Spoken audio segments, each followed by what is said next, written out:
ఒకసారి మీ పర్సనల్ లైఫ్కి వెళ్తాం. మీరు ఒక ఐఏఎస్ని మ్యారేజ్ చేసుకున్నారు, మీరు మంత్రిగా ఉన్నారు. ఎలా పర్సనల్ లైఫ్ ఎట్లా బ్యాలెన్స్ చేసుకుంటారు? ఆవిడ అక్కడ బిజీ, మీరు ఇక్కడ బిజీ. అయ్యా బిజీ అయితే ఉంటుంది, కానీ personal life is personal life. And ఇంటికి వచ్చిన తర్వాత భార్యాభర్తలు అక్కడ నా ప్రొఫెషన్ గురించి కానీ వారి ప్రొఫెషన్ కానీ వారి ప్రొఫెషన్ పరంగా ఉన్నా కానీ ఏది కూడా మాట్లాడుకోం. అండ్ రెండవది ప్రొఫెషనల్గా వెళ్తాం మేము. ఎప్పుడైనా నాకు వారి డిపార్ట్మెంట్లో పని పడ్డా వారి కింద ఉన్న అధికారికైనా ఫోన్ చేస్తాను, నేను పైన ఉన్న అధికారికైనా ఫోన్ చేస్తాను. ఎందుకంటే వారి స్వభావం ముక్కుసూటిగా స్ట్రేట్గా పనిచేసే వారికి ఆలోచన. ఫర్ ఎగ్జాంపుల్ సపోజ్ ఏదైనా పని చేయలేని కారణం వల్ల పని చేయకుంటే అది వ్యక్తిగతంగా ప్రభావం పడే అవకాశం ఉంటుంది ఇంటికి వచ్చిన తర్వాత. So it's better to avoid అని ఎప్పటివరకు కూడా మేము వి కీప్ సెపరేట్. అంటే రాజకీయాల గురించి చర్చ కూడా జరగదా ఇంట్లో? అస్సలు ఇన్నేళ్లలో అస్సలు కామన్గా ఏదైనా ఉంటే కామన్ మై డైలాగ్ మాట్లాడతారు, కానీ అస్సలు మాట్లాడరు. మీరు పవర్లో ఉండి కూడా ఆవిడ స్థానచలనాలు 2-3 సార్లు మీ గవర్నమెంట్లోనే ఆవిడ ట్రాన్స్ఫర్ అయినటువంటి పరిస్థితి, ఒక శాఖ నుంచి ఇంకో శాఖకి. ఏంటి అంటే అసలు ఏ ఇన్ఫ్లుయెన్స్ ఉండదా? జస్ట్ లైక్ దట్ ఒక ఐఏఎస్ ఆఫీసర్ డెఫినెట్లీ నాట్. వాళ్ళకు ఆటోమేటిక్గా వాళ్ళకున్న హైరార్కియల్లో ఎప్పుడో అప్పుడు ప్రమోషన్ రావాలి, ఎప్పుడప్పుడు పోస్టింగ్ రావాలా. పోస్టింగ్ రాకున్నా కానీ మా మిసెస్ ఎప్పుడు కూడా ఈ పోస్టింగ్ కావాలా, పోస్టింగ్ ఇవ్వకున్నా కానీ ఇది రాలేదు ఎందుకు రాలేదని ఆలోచన చేసే వ్యక్తి కాదు. ఎందుకు చెప్తాను అంటే గత టీఆర్ఎస్ పార్టీ ప్రభుత్వంలో కూడా దాదాపు 1 సంవత్సర కాలం పాటు పోస్టింగ్ ఇవ్వాలి. Okay, because of the political reasons. వాళ్ళు ఏ రీజన్స్ ఆగారు, కానీ మీరు కూడా మంచిదే కదా, వారు ఏ అభిప్రాయంతో ఆగలేదని నాకు కూడా చెప్పలేదు, నేను కూడా ఎవరితో మాట్లాడలేదు. మీకు తెలీదా? నాకు తెలుసు పోస్టింగ్ ఇవ్వకుండా ఇంట్లోనే ఉంటే పోస్టింగ్ మేము కూడా అడగలేదు. పోస్టింగ్ ఇవ్వలేదలుచుకోలేదు ఆ ప్రభుత్వం, ఏ కారణాల వల్ల ఇవ్వదలుచుకోలేదు తెలిసినప్పటికీ స్పష్టంగా కనబడతా ఉంటాయి కదా, ఇవ్వలేదు. ఈరోజు ప్రభుత్వంలోకి వచ్చాం, ఏ పోస్టింగ్ కావాలని కోరలేదు, పోస్టింగ్ వచ్చింది, నడిపించుకుంటూ ట్రాన్స్ఫర్లు. నాకు అదే ఆశ్చర్యం వేస్తుంది, 2 సార్లు ట్రాన్స్ఫర్లు ఆవిడ కూడా ఉన్నారు ఈ శాఖ నుంచి ఆ శాఖకి. అంటే అక్కడ కూడా అప్పుడు కూడా మేము ప్రభుత్వంలో ఉన్నప్పుడు 2004 సంవత్సరంలో సడన్గా కృష్ణా కలెక్టర్గా కూడా వారు తీసి హైదరాబాద్లో వేశారు. అప్పుడు కూడా నేను ముఖ్యమంత్రి గారికి అంత సన్నిహితుడు నేను అడగలేదు, వారు కూడా పోయి అడగలేదు, వారి చీఫ్ సెక్రటరీని కూడా అడగలేదు ఎందుకు తీశారని. ప్రభుత్వం ఆలోచన మేరకు పోతామని పోవటం వారి షీఈ్ ఇండిపెండెంట్గా ప్రొఫెషనల్గా పోయే వ్యక్తి. సో ఆ సమయంలో మేము నడుస్తూ ఉన్నాం అంతే తప్ప ఏం లేదు. So we're quite clear about our roles. రేర్గా ఉంటాయి ఇట్లాంటి. బ్యాక్ హోమ్ అస్సలు మాట్లాడమని. కొన్ని సందర్భం వ్యక్తిగతంగా ఏమవుతుంది, మా పిల్లలకు సమయం ఇవ్వలేకపోతాను.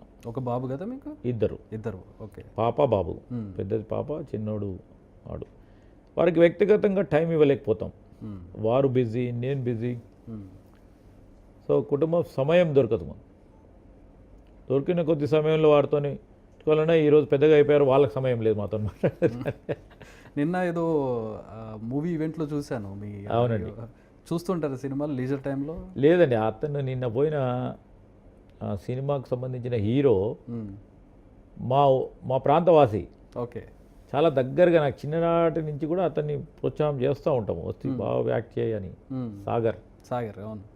సో అతను పిలిచాడు అనేక సందర్భాల్లో. నేను మూవీ చూశాను, ప్రీ రిలీజ్ తప్పకుండా రావాలని చెప్పారు ముఖ్యమంత్రి గారిని. నేనే స్వయాన అతన్ని తీసుకెళ్ళి ఆహ్వానించడం జరిగింది, వారు కూడా వస్తా అన్నారు, వారు రాలేకపోయారు.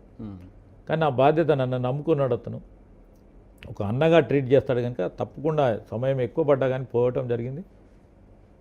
I wish him all the best. ఎందుకంటే he has to grow. Telangana నుంచి అతి తక్కువ మంది యాక్టర్స్, హీరోస్ కానీ ఇతర ఆర్టిస్టులు కానీ చాలా తక్కువ మంది అండి. కరెక్ట్.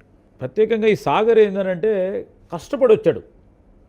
ఉదాహరణకి రామగుండం ప్రాంతం నుంచి ఒక హీరో కావాలి, హైదరాబాద్ పోయి స్థిరపడాలా అని వచ్చి ఒక హీరోగా 4 సినిమాలు యాక్ట్ చేస్తానంటే చిన్న పని కాదు. సో అలాంటి వారికి ప్రోత్సాహం చేయాల్సిన బాధ్యత. వాడు ఎవరేమైనా అనుకున్నా కానీ ఇదేంది సినిమా దాంట్లో పోయి మంత్రి గారు ఉన్నారని అనుకుంటుండొచ్చు కొంతమంది. బట్ అతను నా పైన ఉంచుకున్న నమ్మకం, అతన్ని ప్రోత్సాహం చేయాలి. ఆ తెలంగాణ సంబంధించిన ఆర్టిస్టులను ప్రోత్సాహం చేయాలి అనే మాకు ఓ ఉద్దేశం, ఒక ఆలోచన. ఆ క్రమంలో అతన్ని అప్పుడు మొగుల్ రేకులు అనే అవును. దాంట్లో ఓ పెద్ద హీరోగా ఉన్నాడు అతను. అతను నేను ఆ సినిమాలు చాలా తక్కువ చూస్తాను, చాలా అంటే అప్పుడప్పుడు చూస్తాము, చిన్నప్పుడు చూస్తూ ఉంటే అమితాబ్ రీసెంట్ ఏం బచ్చన్ చూస్తారు? రీసెంట్ సినిమా ఇవి ఇతందే ఏది 100. మీ అబ్బాయి కూడా చాలా అందంగా ఉంటాడట కదా సార్, మహేష్ బాబులో ఉంటాడట. God's grace. బాగా అందంగా ఉండడు, బాగా చదువుకోవాలని చెప్తాం. అందంగా చదువుకోవాలా అని చెప్తా ఉంటాం మేము మొన్న తీసుకుపోయినప్పుడు. చదువుకున్న తర్వాత they can select any profession. మేమైతే మా మిస్సెస్ కూడా అదే విధంగా చెప్తుంటుంది. ఇది నువ్వు అడ్వకేట్ కావాలి, నువ్వు బ్యూరోక్రాట్ కావాలి, లేకుంటే డాక్టర్ కావాలి, ఇంజనీర్ కావాలని ఇద్దరికి కూడా మేమేం పెట్టాల. వి జస్ట్ టోల్ దెమ్ మంచి చదువుకోవాలి, మంచి సిటిజన్ కావాలి. ఫస్ట్ ఆ ఎంపతి అనే ఎలిమెంట్ మీలో ఉంటే ఏ విధంగానైనా మీరు ఎటుపోయినా కానీ you will be a good citizen అనే ఒక ప్రిన్సిపల్ని ఇన్కల్కేట్ చేస్తూ పోతూ ఉంటాం. సో అది మంచి కావచ్చు, అది చెడు కావచ్చు. చాలా సాఫ్ట్గా ఉంటే కూడా ఈ జనంలో అవును. నడిచేటట్టు కూడా ఉండదు రేపొద్దున ఈ పోటీ ప్రపంచంలో. సో స్కూలింగ్, రేపొద్దున పేరెంటింగ్, రేపు వారు ఫ్రెండ్ సర్కిల్, పియర్ గ్రూప్, ఇవన్నీ కూడా వారిపైన ప్రభావం చూపెడతాయి. ఎందుకంటే మా పైన కూడా ఆ విధంగానే ప్రభావం చూపెట్టినాయి కనుక చూపెడతాయి. మేము ఒకటి చదువుకున్నాం, ఒక దగ్గర ఎంటర్ అయ్యాము, ఏం తెలియదు. Destiny where does it lead to. So మేము కూడా ఆ విధమైన ఆలోచనతో పోతూ ఉంటాం. కానీ బేసిక్ ఈజ్ చదువుకోవాలండి, బాగా చదువుకోవాలా. తర్వాత దాని తర్వాత any profession they can take, they are free to choose. మీ క్రికెట్